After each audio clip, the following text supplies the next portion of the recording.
পুশিনের উদ্দেশ্যে সীমান্তের শূন্যরেখায় আপাতত কারো উপস্থিতি নেই। টানা উত্তেজনার পর পরিস্থিতি কিছুটা শান্ত থাকলেও সর্বোচ্চ সতর্কতায় বিজিবি। এ নিয়ে আরও জানব। পঞ্চগড় সীমান্ত থেকে যুক্ত হচ্ছেন আবু সালে রায়হান এবং জয়পুরহাট সীমান্ত থেকে আবদুল্লাহ আল মামুন। শুরুতে যাচ্ছি পঞ্চগড়ে। রায়হান, পুশিন ঠেকাতে বিজিবির তৎপরতা কেমন দেখছেন? নজরদারি ও টহল কার্যক্রম সম্পর্কে জানাবেন।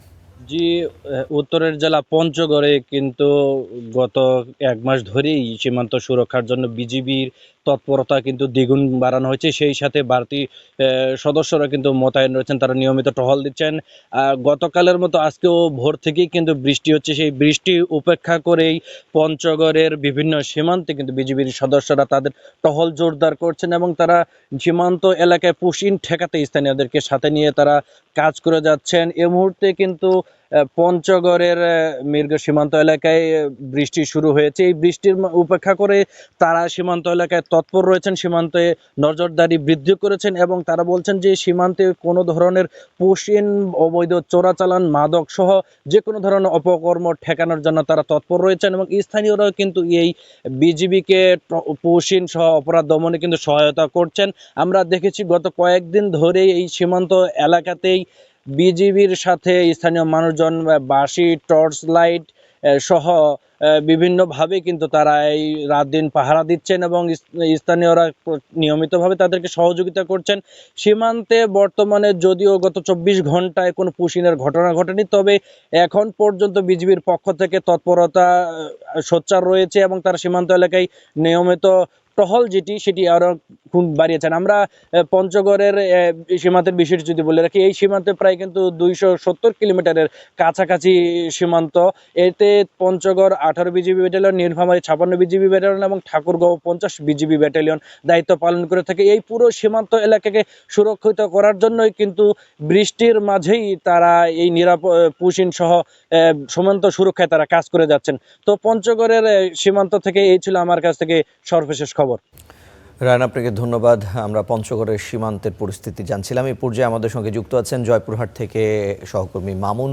মামুন, আপনার কাছে জানতে চাই যে সীমান্তের এখনকার পরিস্থিতি কেমন, সচেতনতা বাড়াতে বিজিবির কি ধরনের কার্যক্রম চলছে জানাবেন। আপনাকে ধন্যবাদ।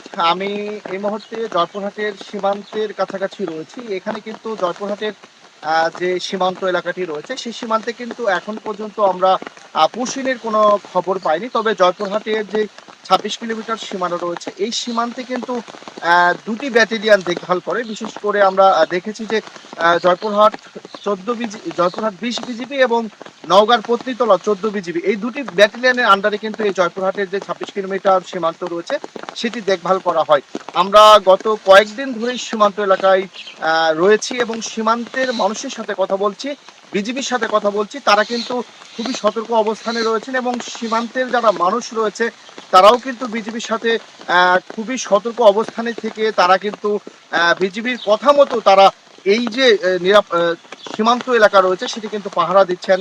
রাতের বেলা, দিনের বেলা সবসময় কিন্তু তারা সীমান্তের আশেপাশে ঘোরাফেরা করছেন। সীমান্তে অপরিচিত কোনো মানুষজন দেখলে সাথে সাথে বিজিবিকে সংবাদ দেওয়ার জন্য বলা হচ্ছে। সেই সাথে আমরা দেখেছি দিনের বেলায় এবং রাতের বেলায় মাইকিং করছেন বিজিবির সদস্যরা।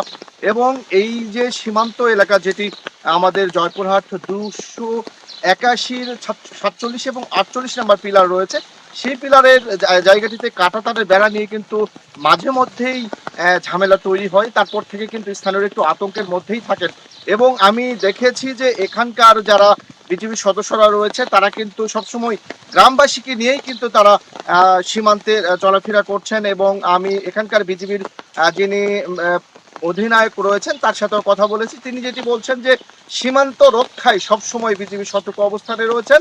এখন পর্যন্ত জয়পুরহাট সীমান্তে কিন্তু কোনো অপ্রীতিকর কিংবা পুশিনের খবর কিন্তু আমরা পাইনি। তবে সীমান্তে আমরা রয়েছি, আপনার মাধ্যমে আবারও পরবর্তী খবরে আমরা সীমান্তের সর্বশেষ খবরাখবর জানাবো।